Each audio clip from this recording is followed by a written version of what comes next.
My name is Jeff Laber. I'm from analyst firm CCS Insight, and I'll be the moderator for this evening's proceedings. So we've got a phenomenal session for you tonight over the next hour, in what should be a very lively, very exciting session, focused very much on the new emerging software platforms that are delivering a lot of fresh innovation in our space today, and obviously forming a very big theme for Mobile World Congress this week. So I'll be joined for the panel discussion today by three panelists. We have Mitchell Baker, co-founder and chair of Mozilla. We have Mark Shuttleworth, founder of Canonical and Ubuntu. And we have Mark Dillon, co-founder and CEO of Jolla. So the format for the evening is going to be an hour panel session, but we will start off with a few introductory remarks, and towards the end of the session there'll be an opportunity for audience Q&A. But before we get to that, I'm delighted to invite up on stage Mitchell Baker, the co-founder and chair of Mozilla, to provide an introduction to the innovation that we're seeing with Firefox OS. Mitchell.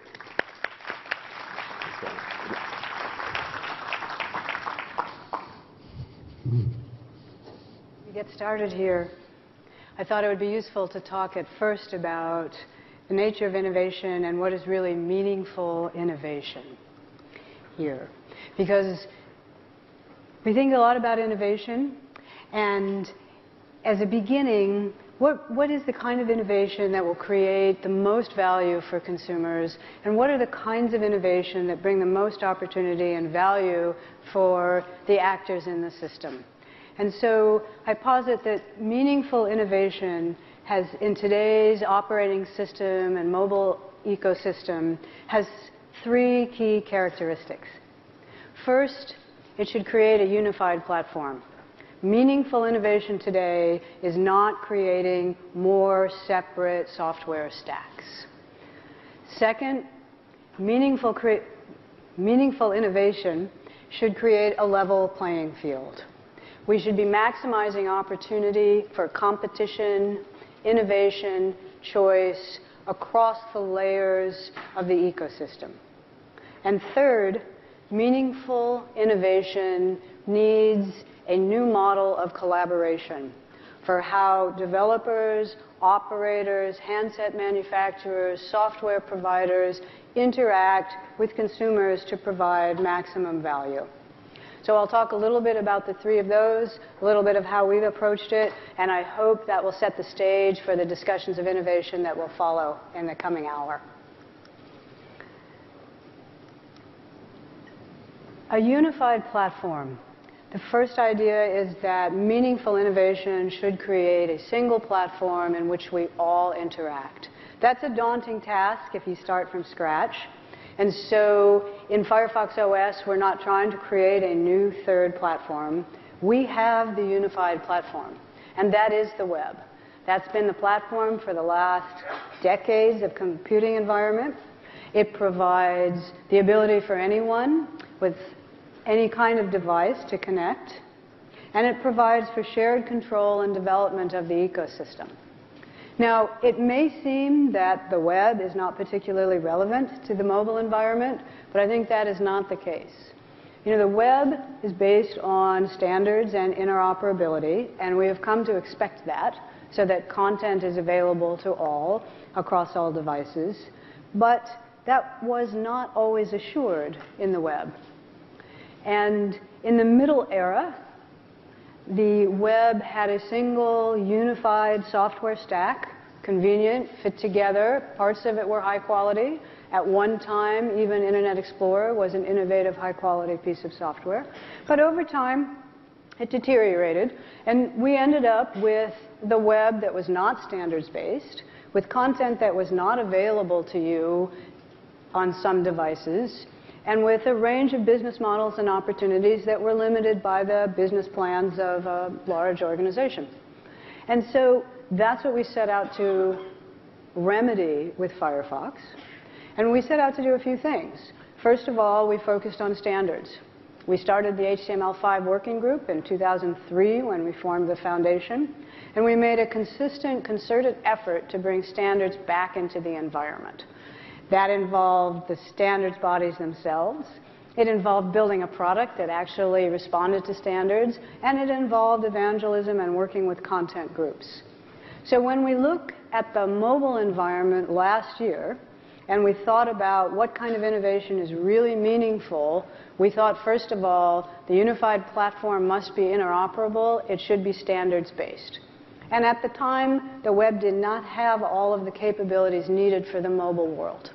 No one had spent the time or attention to say, what are the APIs needed to access all the device capabilities? It wasn't that the web couldn't, it was that no one had. And so we did. Because meaningful innovation requires a single, unified, standards-based platform that we can access. And so by leading the standards process, we now have the set of APIs that are necessary for web technologies to be able to access all the devices, all the capabilities of a phone. And so that is a standard-based process because that is core to who we are and what we think is important and the kind of innovation that is really meaningful and provides lasting value. A second great need for really meaningful innovation is that we have a level playing field. So standards are good, interoperability are good, they're the foundation. But of course, there are business models and policies and working practices that sit above those, and those too can fragment a platform. And today we see that again. We see that you choose a platform to develop on, you must develop in multiple different cases, and we see that the choice of a device dictates a fair number of other decisions. So if I'm a consumer and I buy a particular device, it will determine services available to me. It will determine, for example, how I pay for purchases, how I pay for apps. And as a consumer, I don't have any choice in that. I may not have a credit card. I may not like the payment provider that comes with my phone, but that choice is made for me. As a consumer, I have no direct access or ability to access any alternative. And as a service provider, whether you're a network operator or a service provider of another sort, you don't have access to consumers either. And so we don't have a level playing field. The same is true of content. When I purchase a device, it has a big impact on the content that's available to me, and it affects the developers. My choice of device affects the business and monetization policy of software and service providers.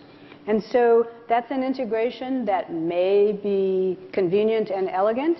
It may be a good alternative, but it is a disaster as the only alternative. And so the meaningful innovation is to provide as an alternative this level playing field across the horizontal layers. And so with Firefox OS, we have consciously built those options into the system. We're not an integrated stack provider. We're not a giant service provider. We don't aim to be that. We don't aim to compete. We aim to provide a core service that, or a core platform that other services can be made available, and a way for consumers to actually find more than one choice. And that brings us to actually how we work and how we operate.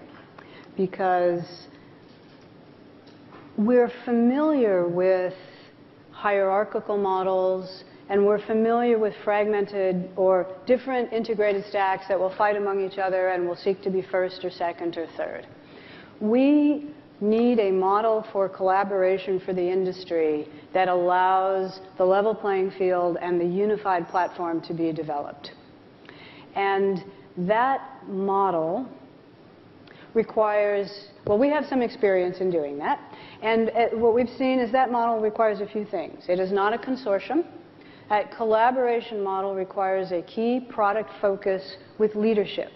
Leadership with a product focus and clear decision making. So we seek to build collaboration, and to use Mozilla as an example, we build collaboration into Firefox OS and to how we work with our partners, and we hope that others learn from us and do as well.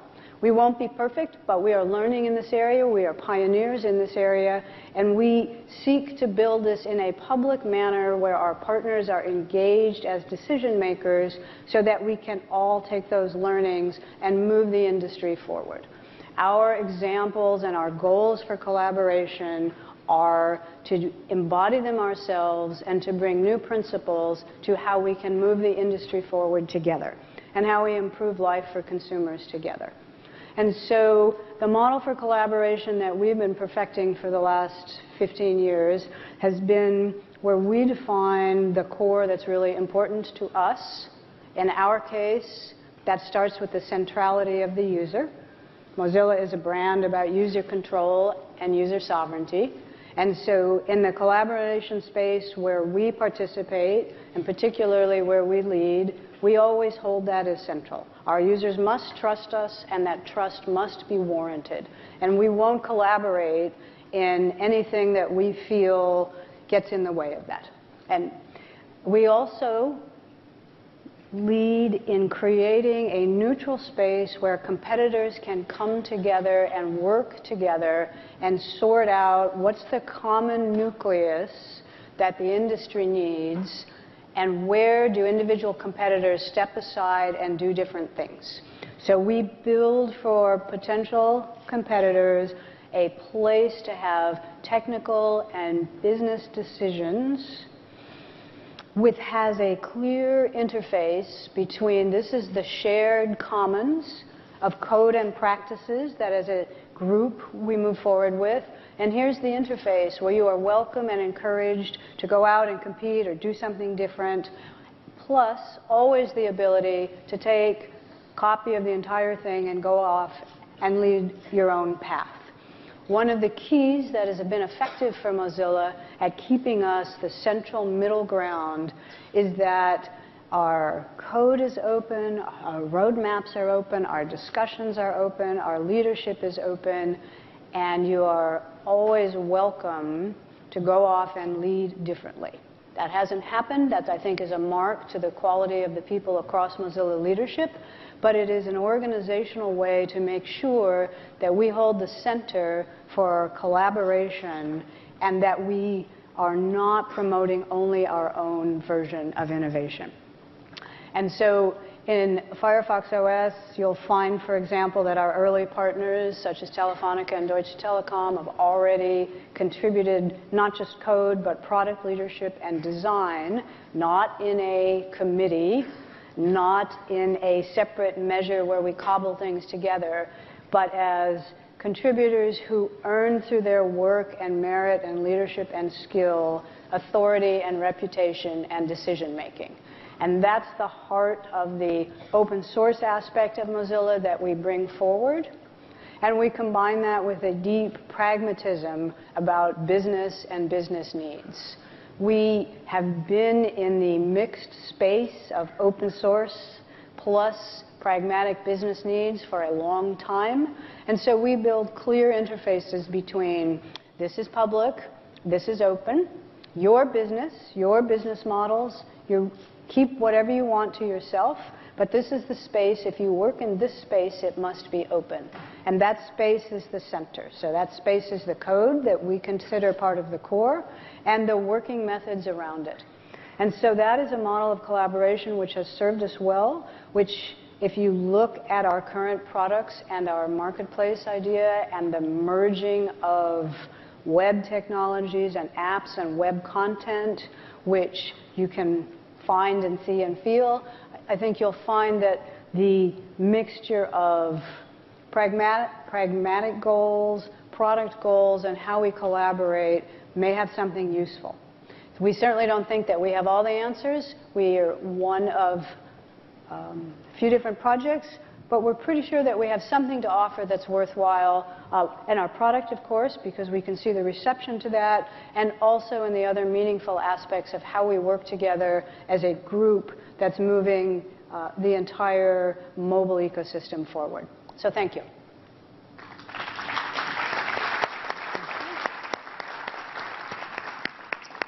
Mitchell, thank you very much. If the panelists would all like to join me on stage, so Mitchell Baker, if you'd like to take a seat, Mark Dillon from Jolla, and Mark Shuttleworth from Canonical. And Mark, if you'd, once you've taken a seat, perhaps if you'd just like to give a brief introduction to Canonical and obviously Ubuntu specifically. Sure, thank you, and thank you, Mitchell, for sort of setting the scene for the dramatic changes and challenges that are facing the industry today.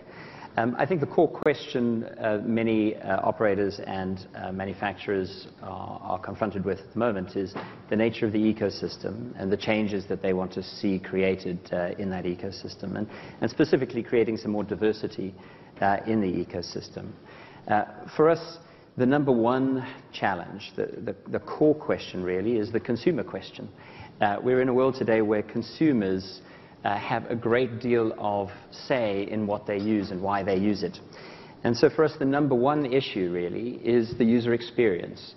Is this a product that will fly off the shelves? Is this a product that people will share with each other and gleefully dive into, so that they embrace that diversity rather than having it thrust upon them? So I wanted to share with you very briefly a quick taste of some of the innovation that we hope to bring to this market in the coming months. So with a little bit of luck, we should get a taste of that here.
So when we set out to create that, we wanted to make something that was really beautiful, really fresh, really different. Something that wouldn't just challenge Android, but would challenge Apple and perhaps set the pace for the next 5 years of user experience in mobile. And perhaps the most difficult thing we wanted to do was we said the future of mobile is not just phones. It's phones and tablets and PCs and connected smart TVs. So we set out to create a great set of user experiences. And so I want to show you this convergence story in action. Here's the tablet member of the same family.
So user experience is really amazing, or is really critical, and it is possible to bring real innovation to user experience. We have not seen the limits of what's possible in touch and in mobile today. And convergence is really important because physically these devices are converging. And Moore's law is bringing us into a world where the processing power of these devices is converging. Today we work with HP, Lenovo, Dell, Asus, Acer to ship millions of PCs globally. And we are very conscious of the fact that in future it's going to be very hard to tell the difference between what's inside a PC and what's inside a mobile phone. The other half of the story that's really important is what the enterprise wants. So consumers are important. The enterprise is looking for a different set of values. And that primarily is security. Being built on Linux and having the full power of Linux at our disposal allows us to give a really great security story to the enterprises. There are millions of PCs in enterprises today running this platform, and their ability to use the same tools to manage it and have the same confidence in the security for medical, financial, government, military kinds of applications is really important.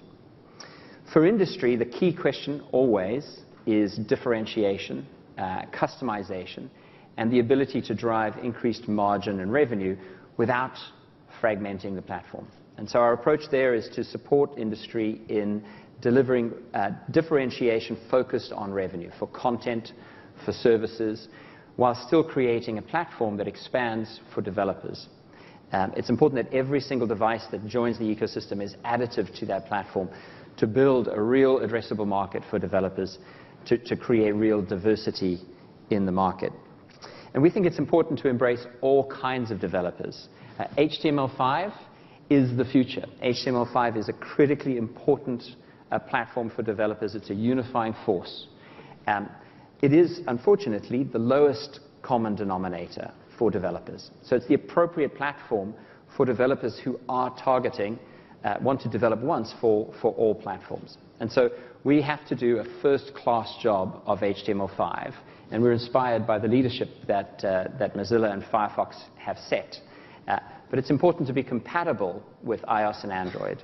And it's important to start from that point, so we will start from that point with WebKit, and we'd like to collaborate with Mozilla to move the center of gravity of the HTML5 ecosystem over time away from one code base in WebKit towards the W3C and open standards.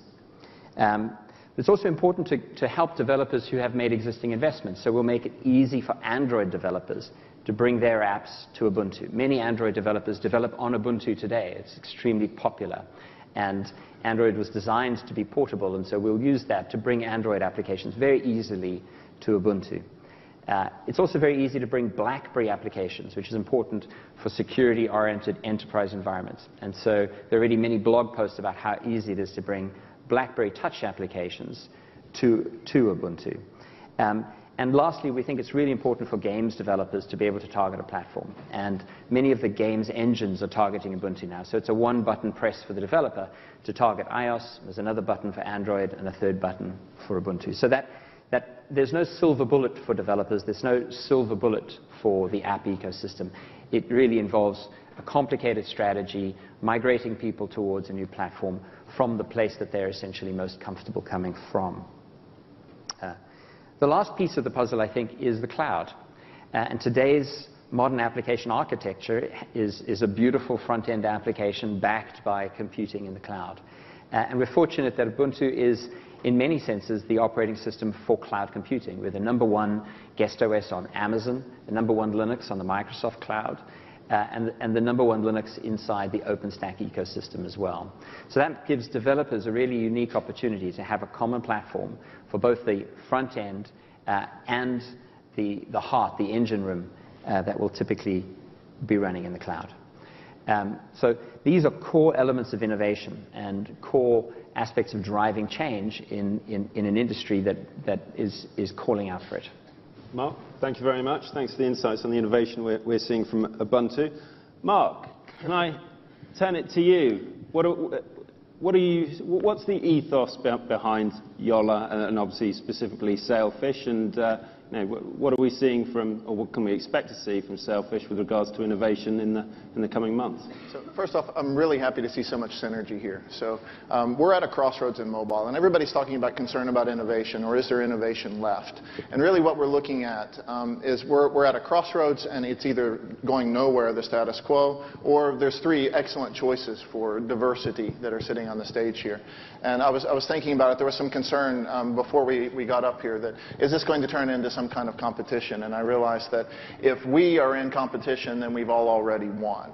Because that's really what is happening about creating diversity from the existing walled gardens and the existing couple of ecosystems that everyone is talking about. It's really what we're all here looking for and what we're all trying to do. HTML5 is a great solution. Being able to execute applications from other ecosystems is like one of the things that we've been looking at. So being able to make sure that there's diversity and choice. So standards and all of these kinds of things are great, but to me it's like diversity is the thing that creates innovation. So like at Jolla we have 16 countries at the moment that are represented by the 60 employee base that we're creating a mobile device with. And bringing together different thoughts, different views, different viewpoints is what innovation really is about, because it's about taking multiple views, multiple ideas, and then something new starts to come from that. So I think there's a huge amount of synergy in what we're doing here.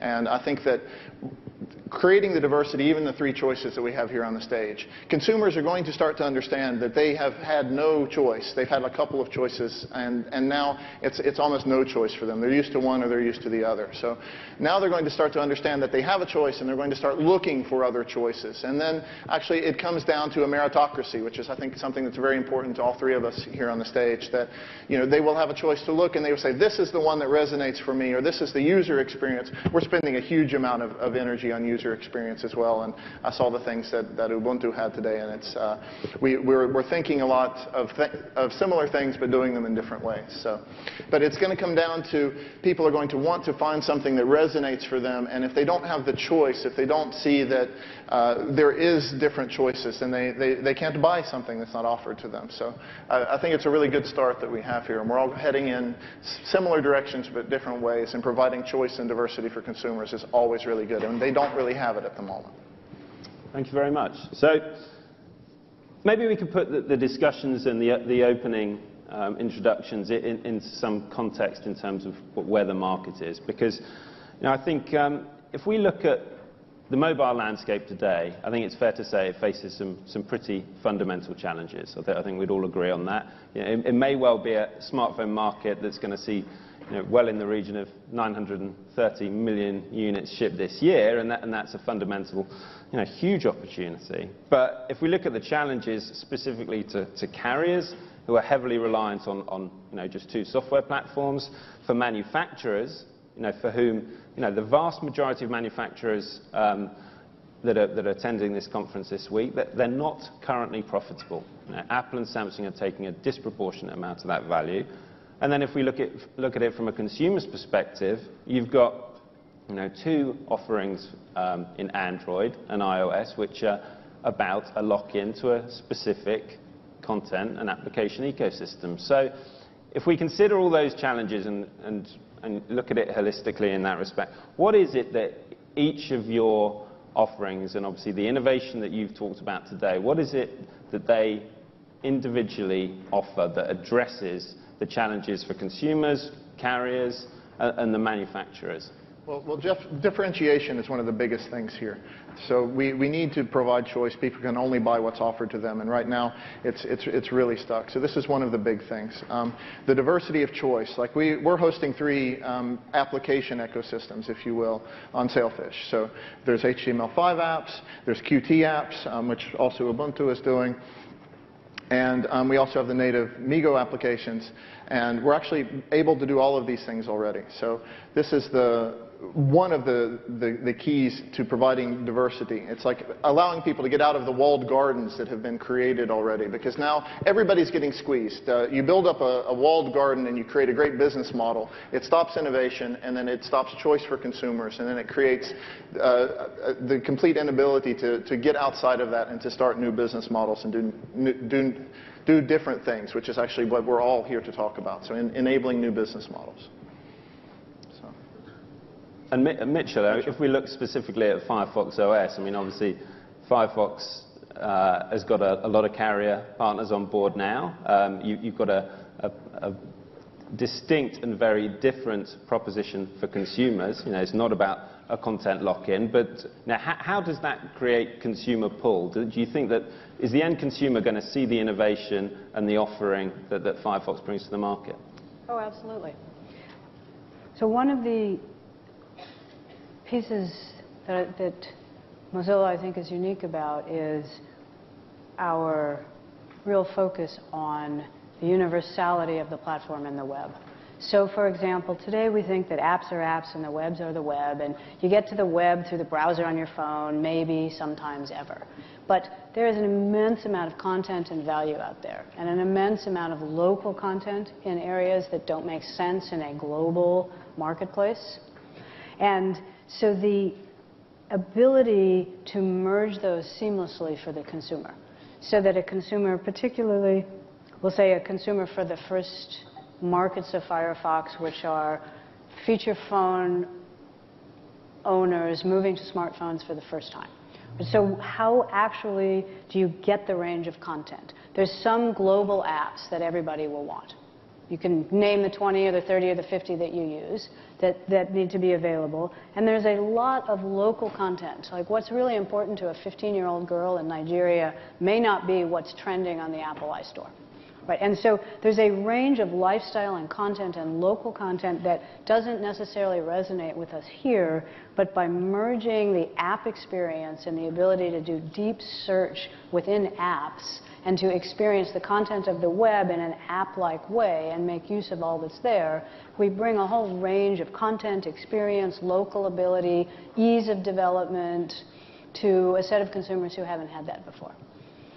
And Mark, does Ubuntu, do you see that in a similar fashion? Is it, or is, now given your heritage on the PC and the fact that you've got a proposition that's very much about a multi-screen offering, is that something that you think consumers are going to value? Do you see the nature of computing and how consumers use phones and tablets and TV, do you see those converging and changing? Yeah, I think the two challenges that you highlighted, the sort of sterility of the software landscape and the challenges facing the manufacturing hardware landscape, I think those two problems are deeply interlinked. It is very difficult to differentiate if effectively everyone's running the same software. And it's really difficult to innovate if innovation has to fit into the framework that's being specified by players that will drive that innovation at their own pace. So, for example, today we feel that the computing capability of modern mobile devices has way exceeded the needs of Android. But it's very difficult to justify to consumers that they should buy some of those incredible devices just because you can run a perfectly good Android experience with a mediocre device. Yeah.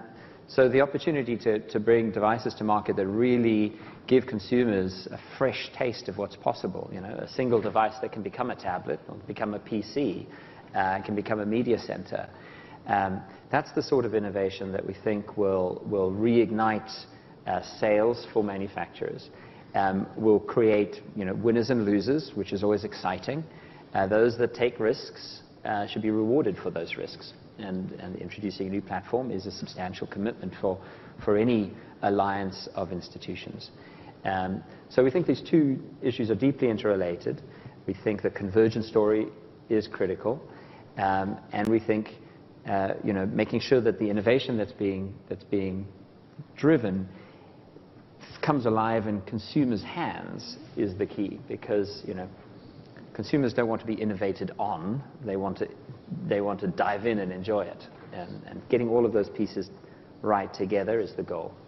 I mean, in this respect, all three of you, perhaps unsurprisingly, given the HTML5 basis of a lot of the platforms that we're talking about here, you're all very much aligned. But if we look back prior to 2007, there was a huge amount of talk about the benefits of open source and open standards, and we saw a lot of initiatives that failed to come to pass. And in 2007, Apple came to the market and completely transformed the landscape, and that was with a very tightly controlled model coupled, around the device, the content, the service model, everything. So, what does that suggest? Do consumers not just want something that works in a very tightly controlled fashion that they can take and use and access content seamlessly, rather than having to trawl the web and find applications that may be distributed here, there, and everywhere? Well, they realized that they're in people's pockets with the iPod. And then they said, okay, well, while we're in there, we should get some of the money from there. So let's start to sell the music. And then the same thing with the iPhone. It's like, well, okay, let's build our own garden and let's sell applications in there. And now we can create a whole new business model. And by the way, haha, Google, there goes your cloud. Now you're going to be chasing us and doing the same exact thing for all of this time. So it's really come to the point where it's closed so much from having just these two players who are doing just these couple of things, and created the need for the change that we're all up here to provide, and the ability to actually take those walls and tear them down and show that actually by working together and collaborating in new ways, then we're able to do new things together.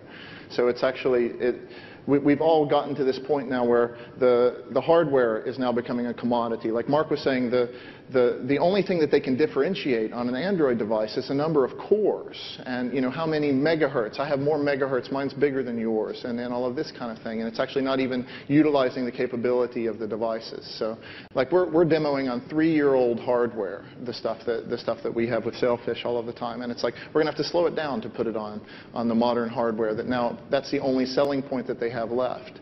So let's turn it back to something where the selling point is actually something that actually enables something for the user and gives them something that actually adds value to their life, instead of just, okay, mine is bigger or has a different color. So, and what it's done is it's created a commodity everywhere. So to get a new application out, like we were talking about the local applications versus international, or what's trending in New York City. It's like what you have now is the hardware is a commodity because the software is all the same. The applications are becoming a commodity because you practically have to win the lottery in order to get a new application into a store with 600,000 or 800,000 applications and have somebody notice. And the operators are facing the same thing. They're getting squeezed into becoming only a bit pipe. So it's like the need for change and the need for innovation, and to say, we're not going to take this anymore. We're going to go a different place, and we're going to do something new. Can I just pick up on one of those last points? Sorry, Mitchell, please, and we'll come back. Okay. Innovation is hard. Like when you set out to actually be innovative and to do something creative and have a different vision and be able to execute on it and bring it to life and have a great product and a great user experience and a business model that works and that people notice and that you're successful, that is brutally hard. So I think it's not useful to wonder, can that only happen in an open source environment? Or, wow, it happened like it was Steve Jobs and he was very closed. Right? Brilliant and very closed. Do we know that those are related? Could he have been brilliant and open? Like, who knows? I mean, he was a human being. And so sometimes we will see innovations that come and are very closed and innovative, and sometimes we'll see them that are open and innovative. And so Apple did change the landscape. Great. That's a good thing, because it showed us new possibilities, but the set of possibilities that were innovative in 2007 are not the full answer for 2015 or 16. So yes, let's hope that Apple continues to be innovative, even in their very closed way, because those are new ideas. Like innovation is lifeblood. So the role that we're looking for is to say there are other kinds of innovations that have components that you in a single centralized mind didn't dream up one day. Right? And that these can be new and innovative in ways that are different and that can combine resources that aren't all mine. And so that's a category of innovation that's not exclusive to closed Apple model, but it's quite different, and the kinds of things that come out of it are really quite different. And so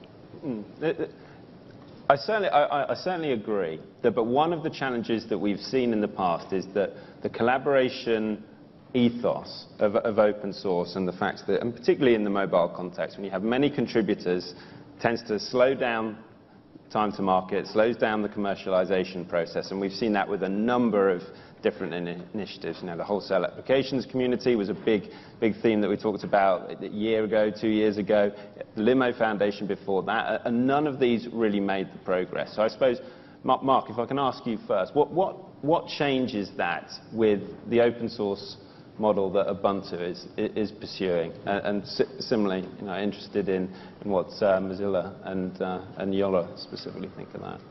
Well, I think the really important thing is to connect the aspirations of industry with the aspirations of consumers.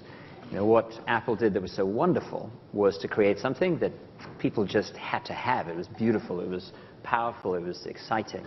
And I think we won't see transformation in the industry. I don't think we'll see diversity in the industry until somebody else produces something new that has those characteristics. You know, if industry on its own lusts after openness, and we understand why, and for us, being open is profoundly important, right? Ubuntu is the largest open source project in the world. But at the same time, industry will tend, when it's working in consortium mode, will tend not to take difficult decisions. And so you mentioned Limo, there have been others, that, you know, time after time, industry will try and form open consortiums. Yeah. And what they lack is leadership and vision and the ability to take difficult decisions. So that's what we bring to Ubuntu. Ubuntu is an open ecosystem. There are many companies that participate. Our role is as steward of an open source project, but also as leader. Mitchell talked about leadership, and it really is very, very important. I think it is going to be possible. You saw some of the clarity and beauty and aesthetic and innovation in what we're bringing to market as a completely open platform. So I think it is possible to innovate and excite consumers and be open. And I think the market will decide in the next 18 months what they really want. And Mitchell, what's your view on that? Well, I gave part of it, you know, earlier, but I would say the other part is, for some organizations, you're born in an open way that comes out of open source, and you understand it. But other organizations, you know, need to come to being open after they're formed. And I think that's true of many of the mobile industries that didn't grow from the ground up as open organizations or open source organizations. So there's a learning process there, and sometimes you learn better when you're under stress. But it's the nature of life. Like when you're comfortable, not much change occurs. Right, so now I think what we have are some examples of open source projects that are real open source projects with success and meritocracy and products behind them, with some experience to business. Remember, we're the first ones. I mean, this is very early. Yep. Plus a set of players for whom the current dynamics aren't working, as you outlined. And so the natural tendency has seemed to be to go to consortium, which clearly haven't worked. So I think that we may be in one of those states where having the existing players who have been successful at making exciting consumer experiences engage with an industry that clearly needs something different may be the time when we make some real progress. So Mark, if I can just ask you, is it fair to say that the industry has learned the lessons from the Limo Foundation and a whole raft of other initiatives that have promised a lot and ultimately underdelivered? Well, I knew the lesson a long time ago, so it's difficult to look at that. Our approach is to make a wonderful product, and we're working really hard to make software and hardware. You can create each of these with some level of difficulty and expertise. Putting the two together is really challenging, to get them together and then take the raw materials and crank it up to a product. And fortunately, that's what we do. That's who we are. We've been doing this. We have like 600 years of product creation experience with 60 guys. So our approach is to lead by example in the open community as much as possible, and we're in a lot of different communities. We have a lot of shared code between the three of us. And lead by example and then get out a fantastic product. And that's really what starts to show that it is possible. And then, you know, one of the reasons that we're here is because of community. So we're all here because of community efforts. And when you lead by example and you hold to community values, then you get a following and you get support. And that's like where our key followers came from. So the movement goes on as the next set of followers involve the next set and involve the next set. And that's who our key early adopters are, and our key technology stylists, and the ones that are going to bring us all the success that is coming to us. So one of the... Mark, please. One of the great things about being open source is that it makes it much easier for us to collaborate, right? So you will find that in a broad ecosystem, there are different opinions about what's important, different lenses that we see things through. At the end of the day, though, the fact that you have 3 open source projects on the stage means that it's highly likely that innovation from different parts of that ecosystem can come together. And so we have a long history of collaborating together, Mozilla and Canonical and Ubuntu, and I'm sure you'll see some of that in the mobile ecosystem as well. So this isn't as binary an ecosystem as you traditionally would have in the purely closed environments. Absolutely. Yeah. And one of the... Could I add one story to that? Please do. Which was the initial public description of Firefox OS, then by its engineering code name, boot to Gecko, appeared in a Mozilla news group. That was it. And it turns out that Telefonica had been thinking similar thoughts and read the news group, and so contacted us.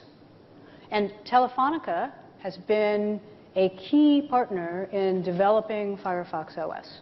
Not just the particular apps for which they're the lead, but the design and the approach of this product. Not as a committee management piece, but key individuals at Telefonica who have earned their chops in what they're doing. And so that is an example of parts of the industry starting to change, something that would only have happened because we do have an open system. Absolutely. And what we've talked a lot about here is obviously the consistent basis of all the software platforms that we're talking about, and that's HTML5. But if HTML5 is very much the talking point of the industry, it's the buzzword of Mobile World Congress, but is there not a danger that the bar has been set too high in terms of expectation, and that HTML5 ends up reiterating the doomed ethos that we saw with Java as this write once, run anywhere technology runtime? To be honest, we hedged our bets. So we had Qt and Android applications and HTML5. And then we looked at it like that. But we're all in. I see this as a great opportunity to actually level the playing field. Was one of the key things that came up here. But the other way that we have to look at this is the ability to take the different ecosystems and provide some kind of synergy. So it's not mine or yours, but it's all of them. It sounds funny, but I meant it at the time. That somebody asked a few weeks ago, Mark, how many ecosystems do you see in a few years? I said, I don't know, but I think they should all run on Sailfish.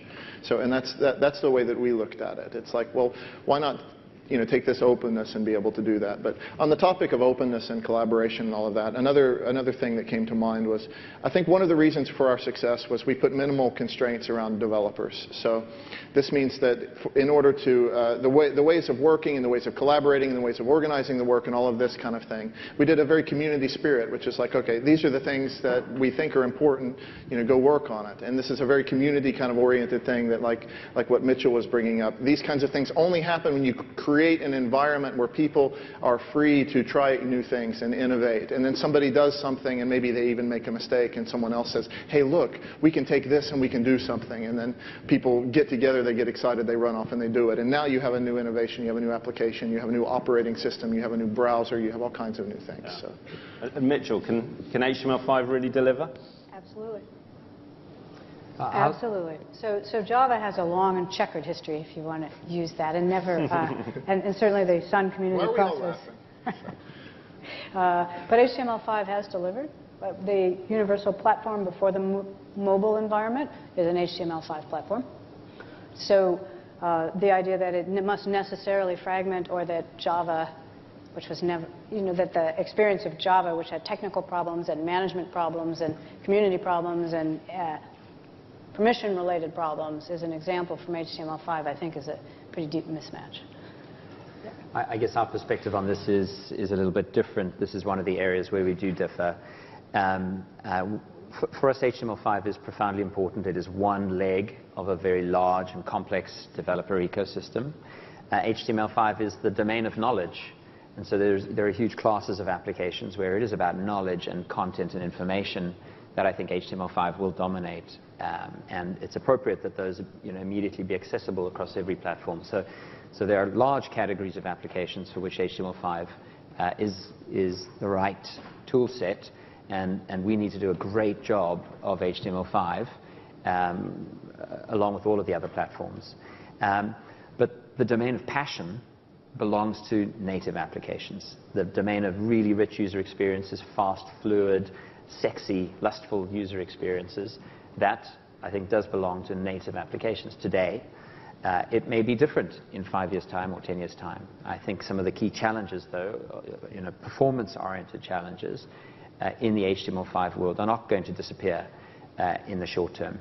And so for us, therefore, it's really important to have a very beautiful, crafted, tight core set of native applications. The 5,000 most used applications, most personal, most intense applications, games, and the things that you want to really get the most out of.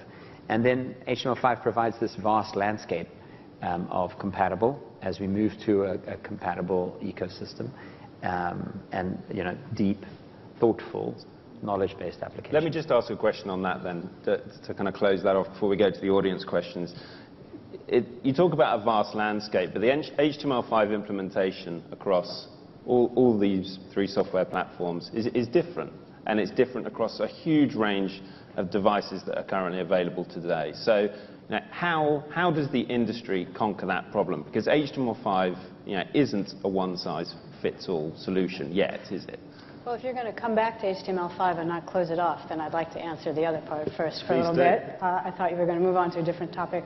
I think anytime we talk about large and complex developer systems and massive diversity with different native app stacks in a large and complex developer system, the chance of real success is pretty low.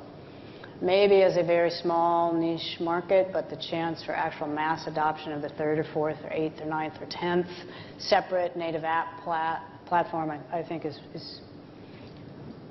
I wish you great luck. I mean, I hope you succeed.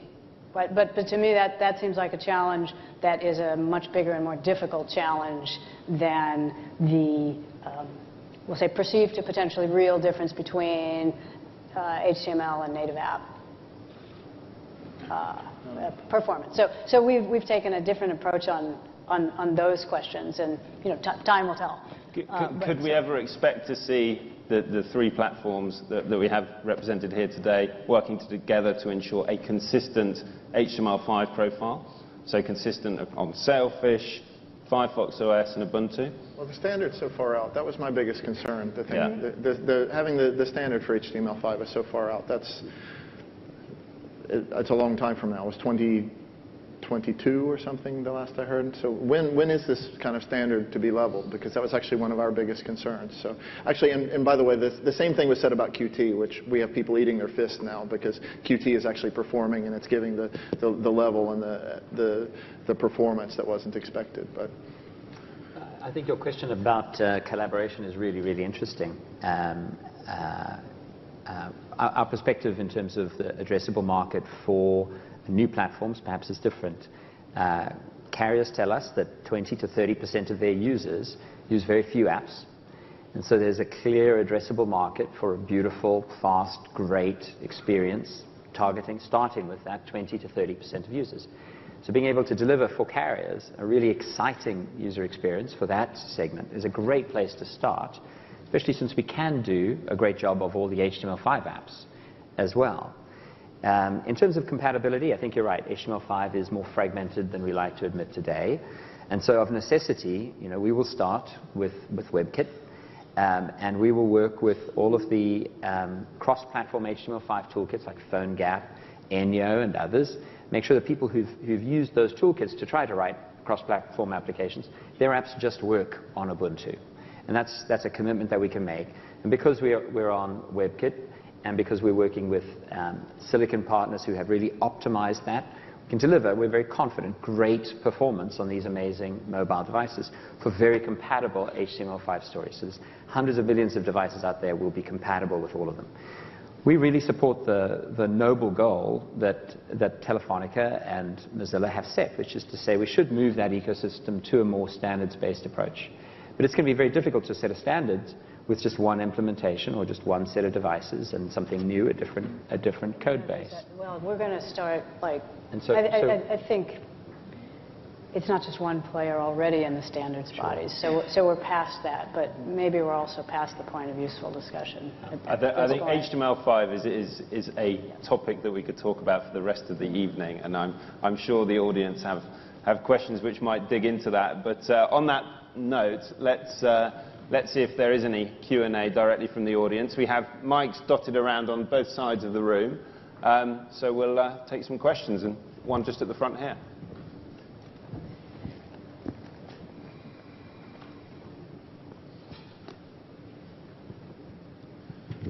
Hi, Jeff. I'm hearing from the panel that having 3 open source platforms is actually good. If 3 is good, would 5 be better? What about the views of the panel on Tizen or on WebOS as possible alternatives? Would that make the matter even richer and even better? And if 5 is good, how about 7? So what do we think? Where's the limit going to be? How many platforms can succeed? Well, are you a Ford guy or a Toyota guy? So how many different car choices do you need? How many different, do you like broccoli or bananas? So, I think that's not really the relevant point here. Is that, you have 2 choices at the moment, and if you're happy with one of those, that's fine. But I believe that because of those, we haven't really gotten a whole lot of new things here. So about the open source, I mean, we are all sharing code. We have a girl on our staff with a Firefox tattoo on her belly, for gosh sakes. And we have a lot of code that's shared with Ubuntu as well. And this is a great thing because people have come together and they've created those things. And I think that still providing the choice is always going to be a better thing for consumers, and it's always going to provide more opportunities for people to do something new, and it's most importantly for something to resonate. I keep hitting the microphone because I keep touching my heart. For something to resonate with people's hearts. So, Mitchell, please. I was going to say, I think both of us could succeed. I think there's a real opportunity. What am I doing? What about poor old Mark on the end there? Diversity. I'll see your device. I'll see your device. So devices at dawn. But I think the point is well made, that there is a limited appetite for fragmentation. And that is just going to be a tough reality, and there will be competitive pressures to essentially select for the strongest offerings. And I don't think that will take very long. But because of open source, because of HTML5, and because of our long relationship, I think the success that you wished us, we could essentially be bringing the HTML5 standards-based approach that Mozilla is leading. We could bring that to a much wider audience. And so I don't think it's quite as simple as saying that because you can get to a ridiculous proposition if you just promote diversity for the sake of it. I don't think that the opposite is also true, that there will be one and only one winner. And I think that there are good opportunities for collaboration between all of us, and we certainly would be excited about that. And our perspective is that the web is the correct third platform. And that's why we're all in on HTML5, given it's not totally completely universal across all platforms. But if 3, why not 5, or why not 15, and so on. And so that's why we're not hedging our bets on that. So I'll perhaps ask that question. It's an interesting question. I'll perhaps ask it slightly differently. If the web is becoming the platform, and you've got a base level of drivers that's been made available from Android, for example, is there an argument that the value is moving up through the software stack to the web, and therefore we could see even more fragmentation of the base operating system? But that's not necessarily an issue for the industry if the value is moving up the stack and you've got consistency at a runtime level, and particularly with HTML5. Well, one of the things Mark and I have talked about a lot is the user experience, and like there's something about native performance for certain things.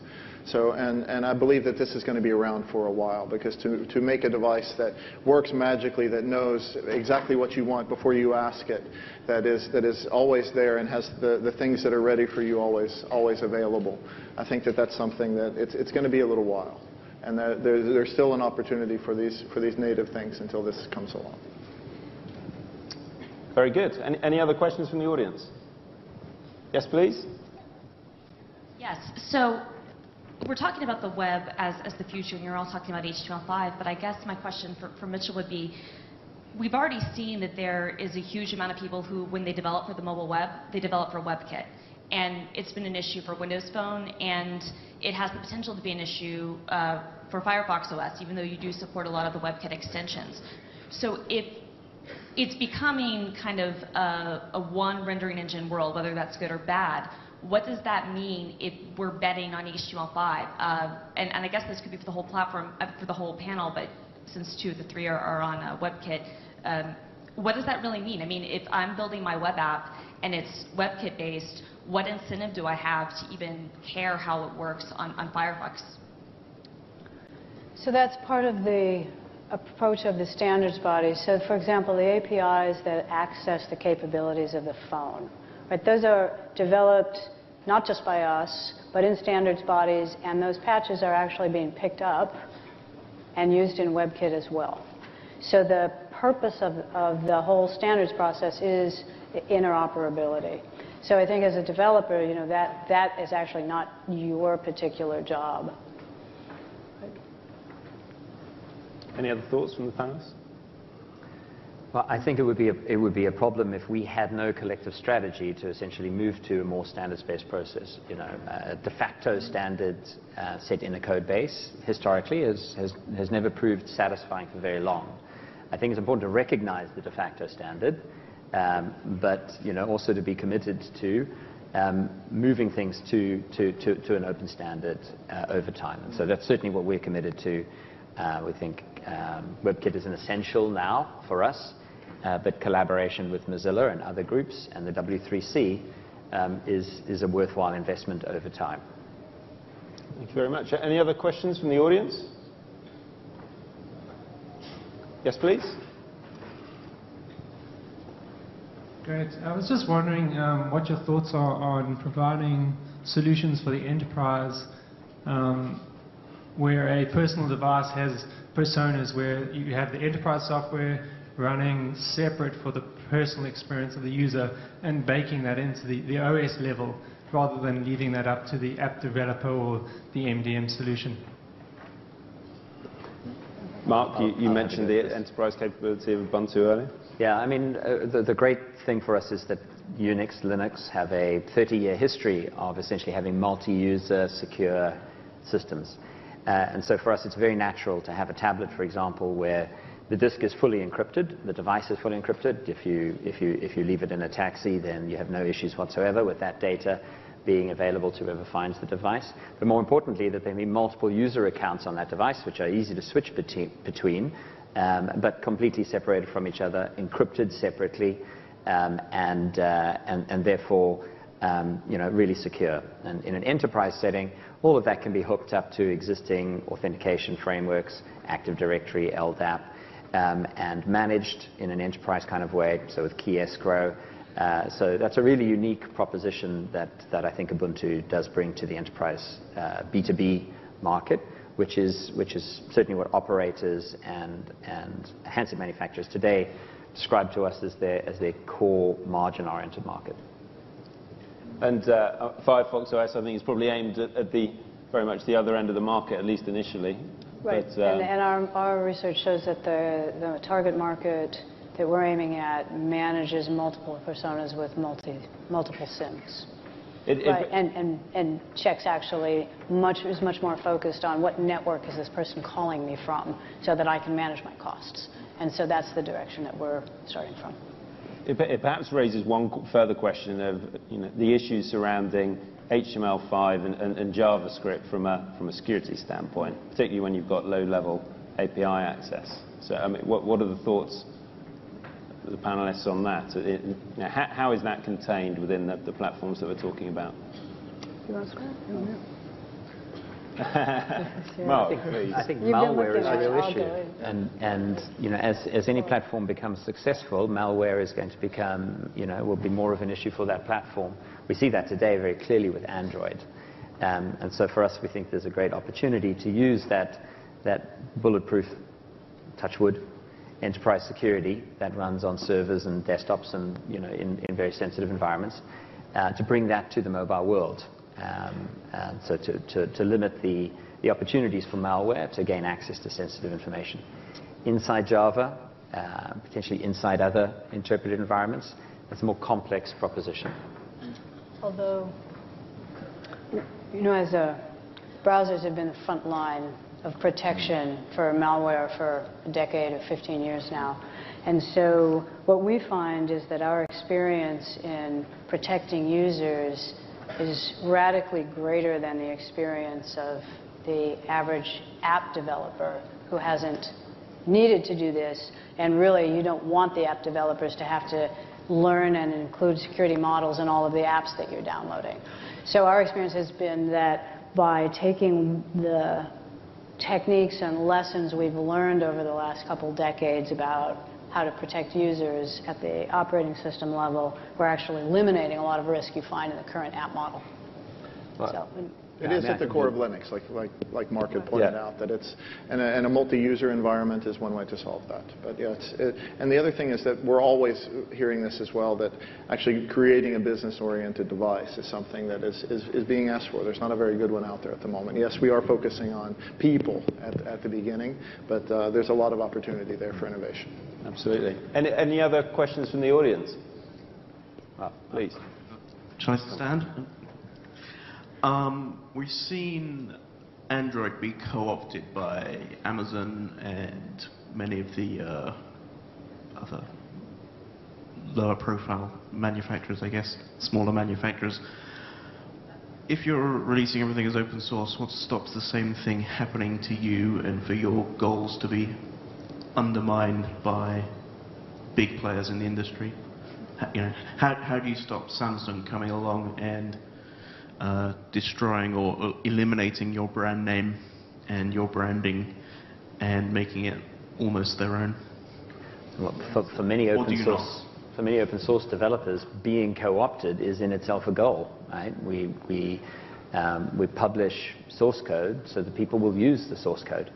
And for us, at least, it's a great privilege to see devices made with Ubuntu, thin clients, innovation essentially unlocked in things that we couldn't have accommodated ourselves or wouldn't have dreamed of ourselves. So to a certain extent, that's a privilege, not a cost.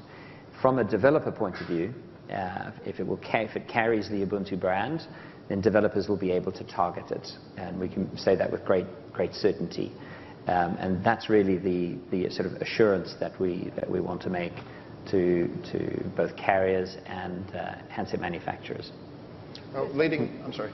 Go ahead. Leading by example is one of the things that open source communities are all about. So it's all about show me the code and about if we lead with great products and we continue to contribute, people have two options. They can make a fork, and then they're reintegrating all the time, which is exactly what happened with Android. They started to get more and more close, and now it's not open source anymore, it's source open. So you can create whatever innovation you want, and then the next release is going to come along and kapow. It's going to break a lot of different things.